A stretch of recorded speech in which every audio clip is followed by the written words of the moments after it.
Welcome to the Appliance Educator podcast, presented by Z-Line Kitchen and Bath, attainable luxury designed in Lake Tahoe.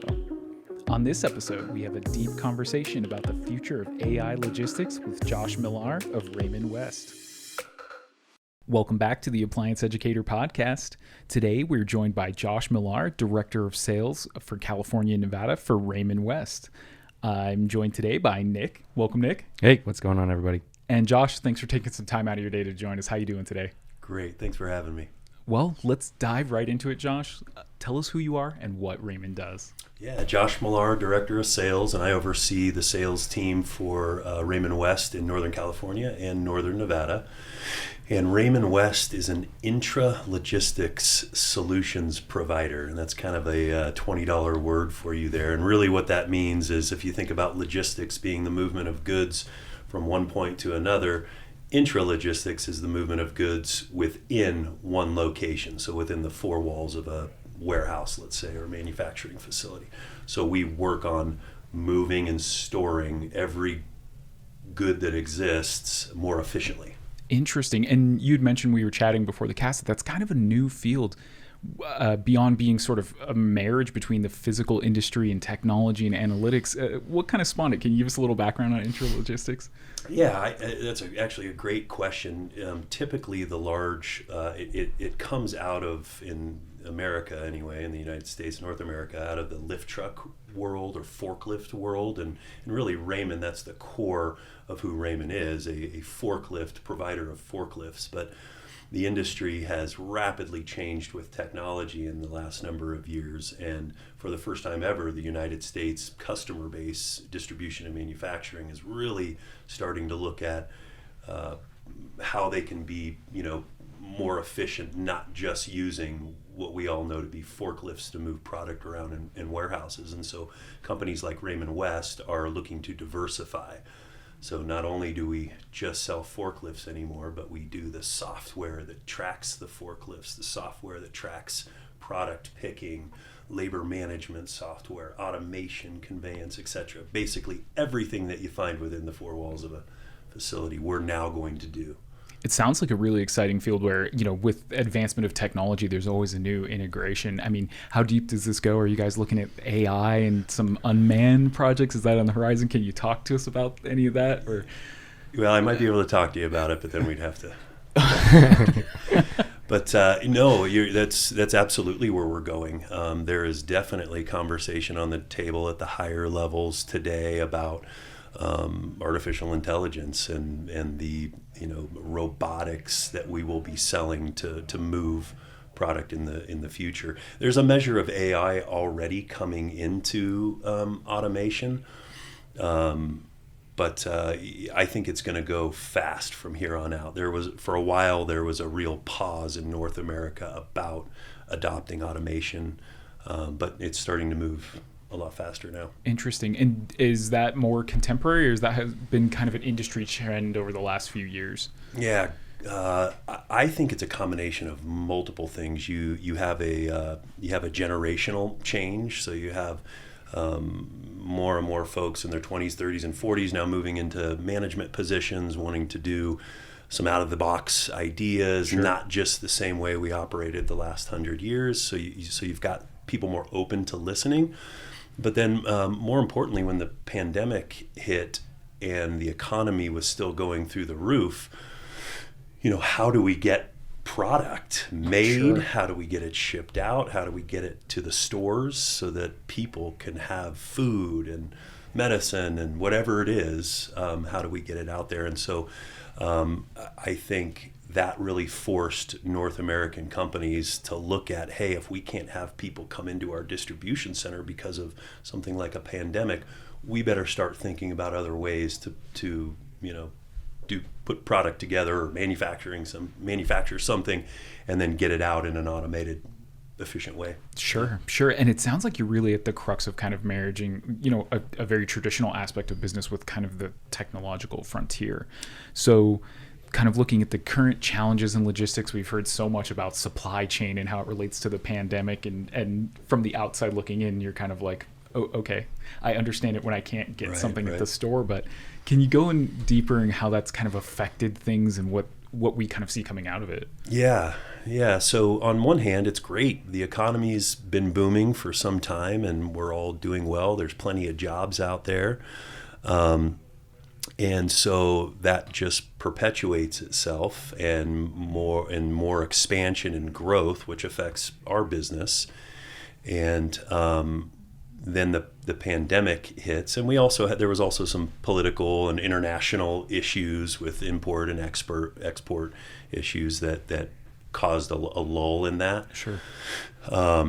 But really, I think when the pandemic hit, you can't get people, which is what we've depended upon moving all of this. And then when people started to be able to come back, there were certain restrictions, but also you had the government, giving out financial stipends, and that affected our workforce as well. So on the logistics side, it's really hard to get good people to come in to companies, and you wonder why you can't get your wheel for your bike that you're trying to repair, because that distribution center can't hire anybody to come in and go pick that wheel out of the pallet slot in the warehouse to get it to you. Interesting. And to relate that kind of to our local industry, because we've really seen, especially in Northern Nevada, the logistics warehousing field has grown so much, and there's a lot of big companies relocating here. They've done a lot to make it more business friendly. To that point, I mean, it seems like such an interesting crux that we're seeing a lot of growth, but at the same time, these growth challenges. And what sort of seems to be the inside take, because you're bringing a really interesting perspective to the podcast on that. So it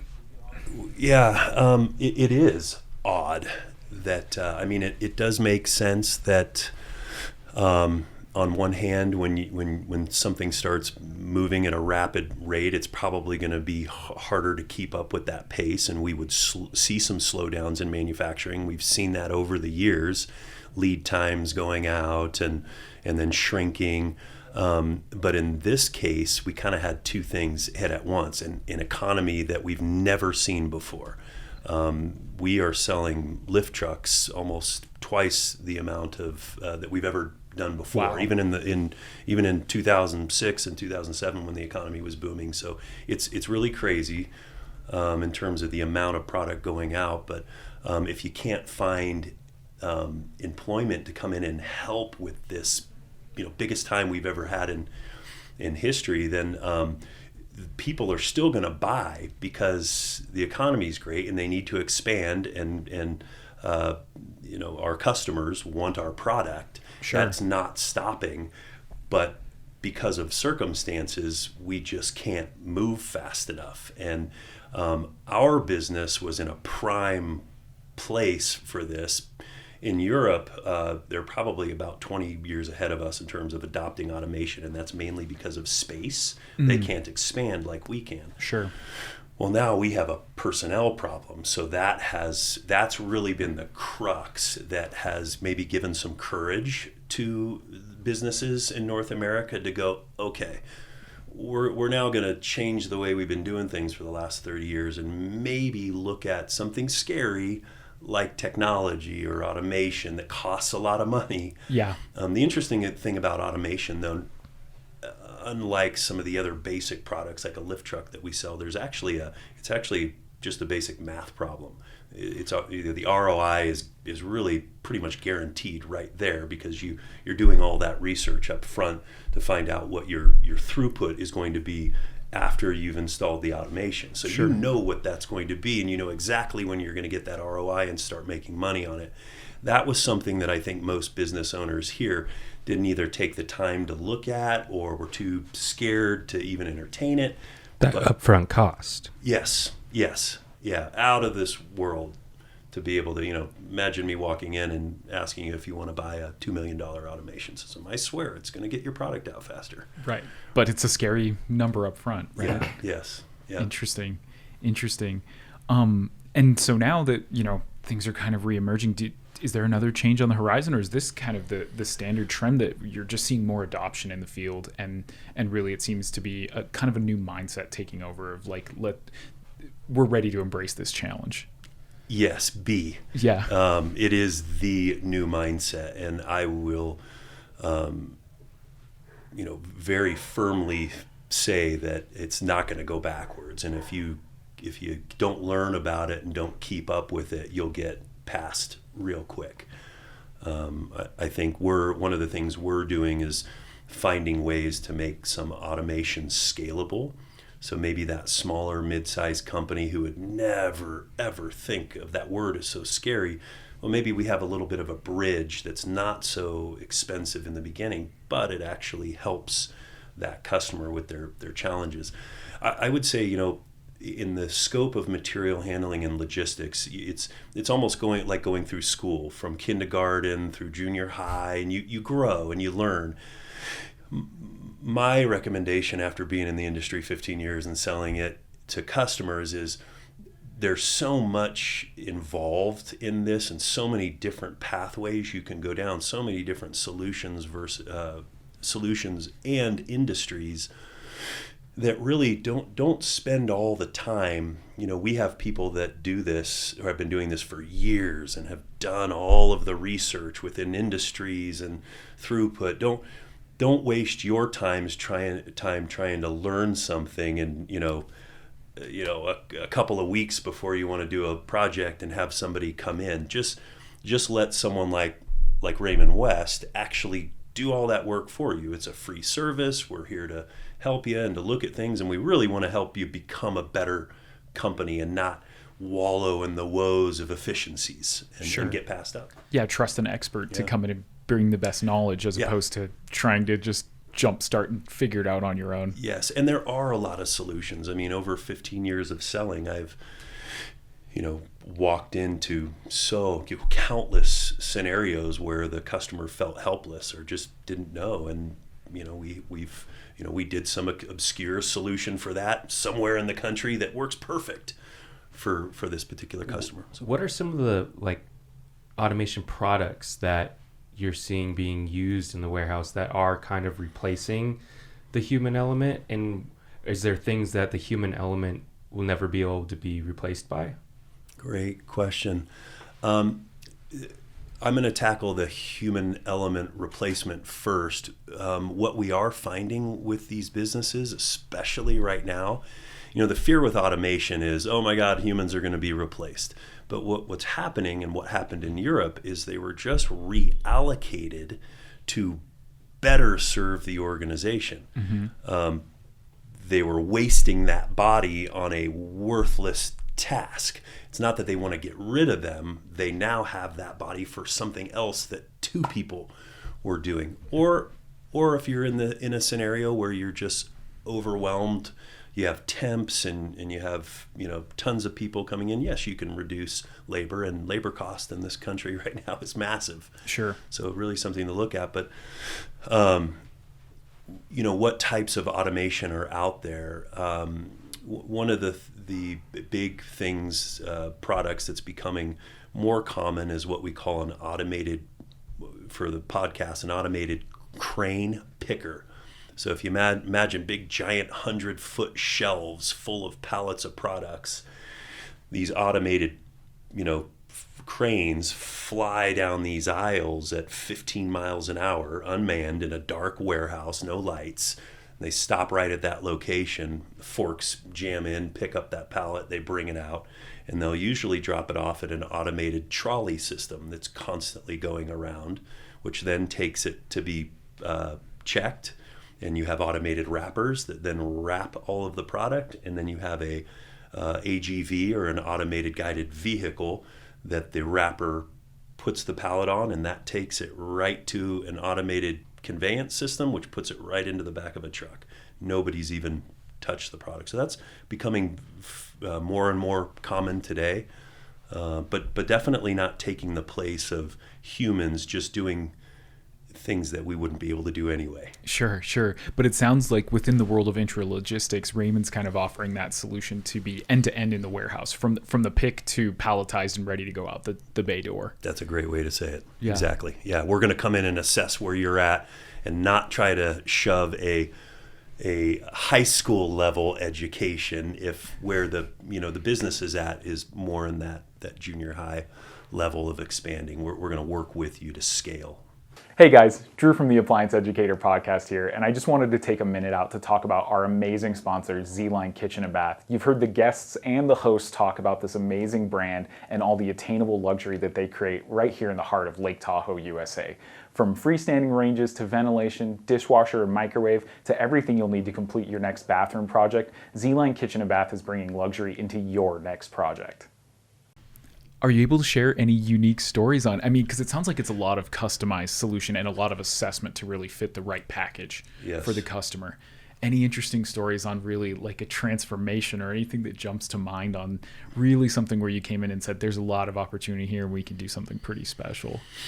Yeah, I would, I guess one of the things that I've really learned with companies going this direction and being more efficient through automation is that in the beginning, we have a phrase that we say, and it's you have to optimize before you automate.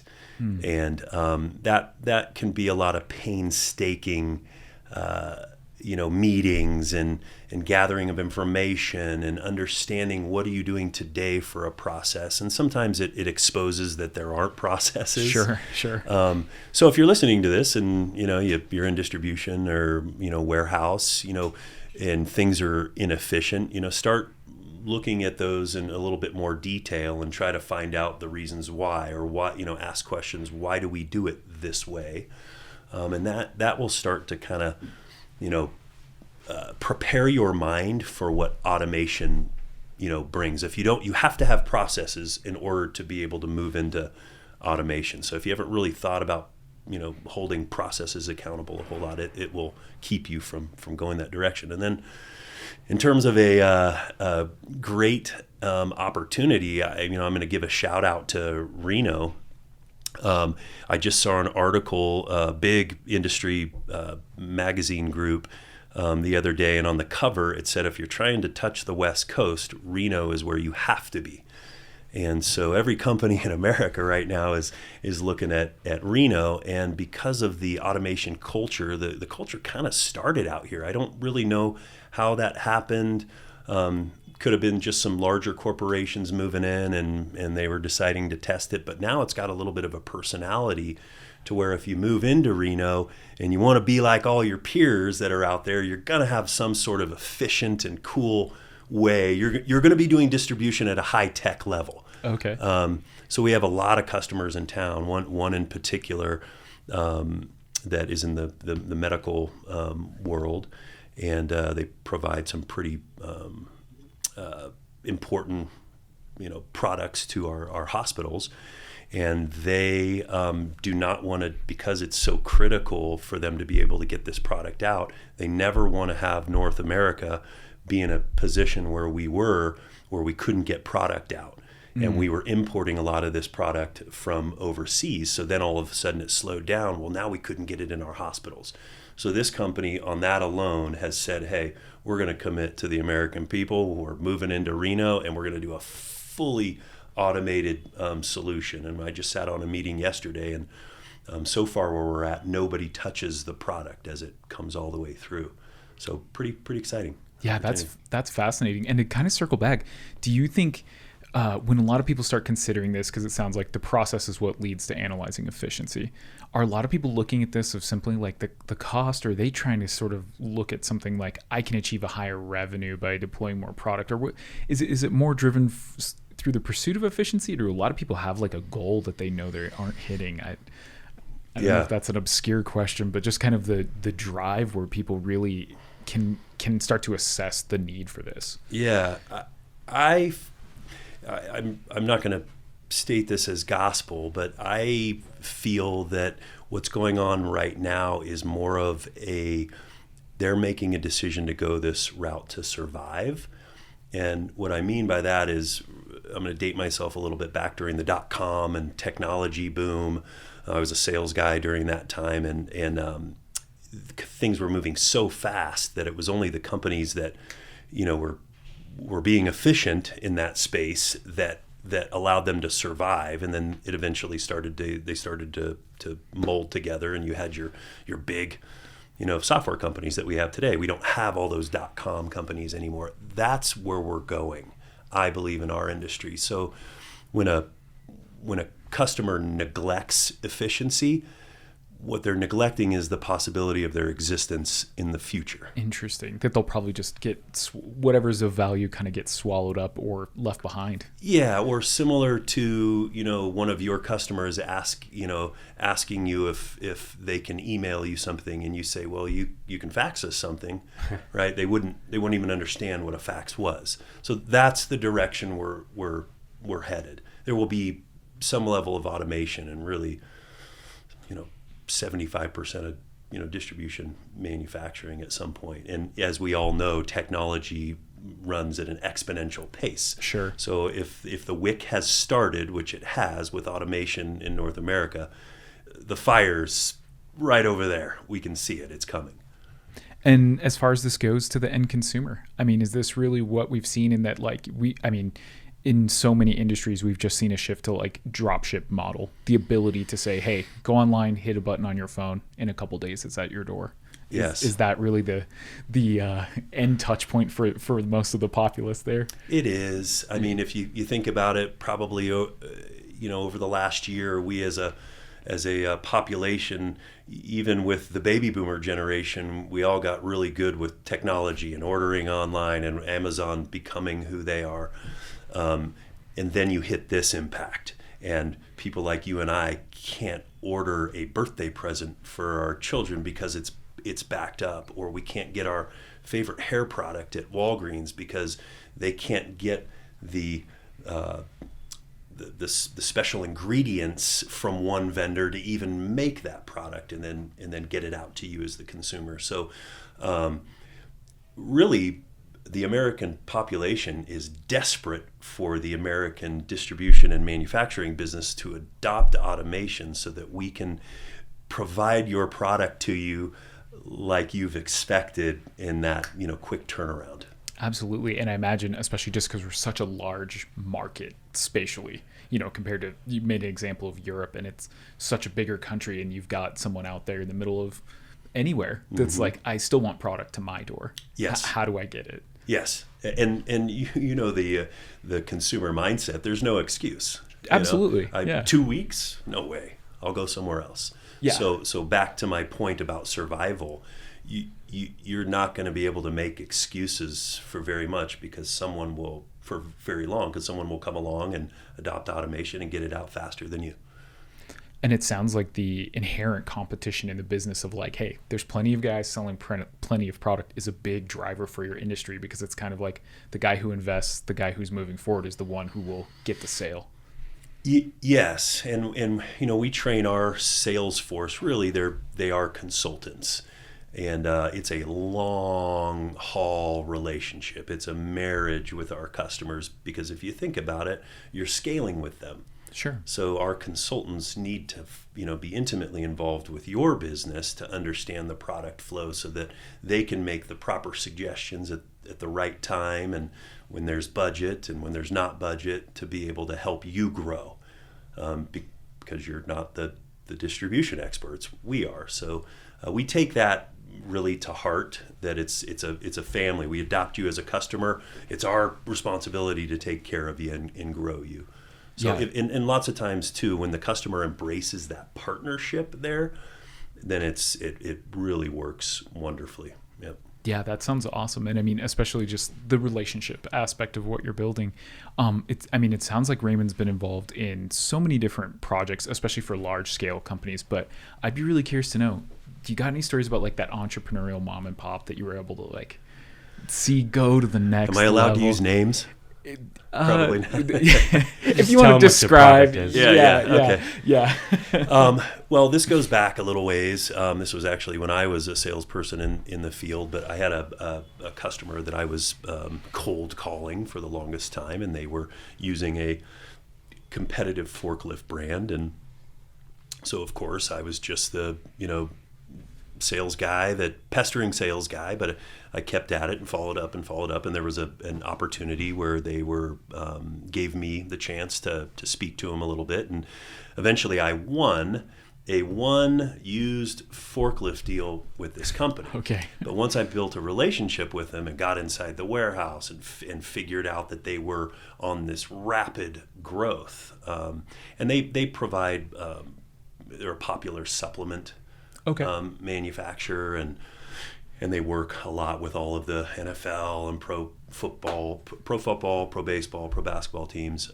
So kind of high profile, and you knew they were going to grow super fast, but they were functioning in that, use a sports analogy, that junior varsity world of distribution, and they just couldn't grow without it. And so through that partnership and over a 3-year period of time, we did things like redo their pallet racking system. We added a pick system for them. We added labor management software.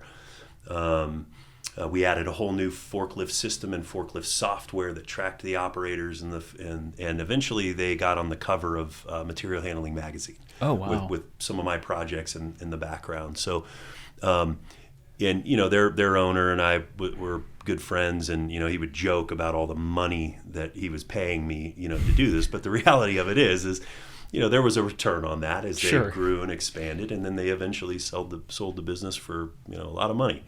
So for a material handling guy, I like to say that I kind of had a part in helping them expand and get to that point where they were able to sell the business. And maybe I should reach back out to them and ask for some money, huh? Yeah, I mean, it sounds like it was really critical in helping them visualize the ability to scale, because we've worked with multiple small businesses, and there's always that challenge of, hey, you might be excellent at what you do and people love it, and they're customers are banging on your door, but if you can't scale effectively, it can be the pitfall of many successful businesses. That's absolutely correct, and we do see it on a fairly regular basis. It does happen. So I've if I was ever to go on the other side of being a decision maker, and I was to consult other decision makers about how to handle salespeople, don't deny them, because that's the one thing they're trained to do, is come back. But when you give them some airtime, or in this case, the importance of distribution and automation, and if you haven't already, reach out to them, have them come in and talk to you, and at least just give you information. Then they'll leave you alone, actually. So it gets out of control when you try to do something you don't know how to do on your own. So call in the experts. There's a lot since automation has developed. I feel like you're learning something every day, or something changes. It's just technology. Right. It's no different than the iPhone, our smartphones. It went so fast. Flip phones were so amazing, and 5 years later we had computers in our hands. Yeah, non-existent. And that's I cannot see how our industry won't be any different from that, because it's technology that's advancing it. On that point, we talked a lot about things already in your warehouse that are being shipped out. What about the stuff that's coming into our warehouses? What's kind of the trends in that, things from coming overseas, and automation from around the world? Because we talked a lot about North America and how we're getting into it, and you kind of said a little bit about Europe, how they were kind of taking their model. Can you elaborate more on that, and what the rest of the world is kind of at compared to where we're at? Yeah, I mean, right now with a pandemic and what that would mean, and what we went through for closing borders, we actually had a scenario where we were going to be installing a large $1 million rack project at a customer in, I believe it was in New York, and for whatever reason, our installers flew in just across the border, and by that next day, they weren't allowed because of the pandemic to get in. So you have a massive customer that's providing and has all of these deadlines to get product out, to get to the consumers, and we can't get across the border to install the system that's going to hold all of that. So guess what? All the consumers don't get their product. But I think what right now you have American businesses saying we don't want to depend on things overseas. So automation, usually the reason we went overseas was because everything was made cheaper over there. Sure. But with automation, although there's a big upfront cost, you can actually do it cheaper here in the United States than overseas where costs are so less. But you have to make the investment up front. So I believe that a lot of, rather than, I think you're going to see, I hope you would see importing go down a little bit, because in American manufacturing should raise back up because of, and we are seeing that through automation.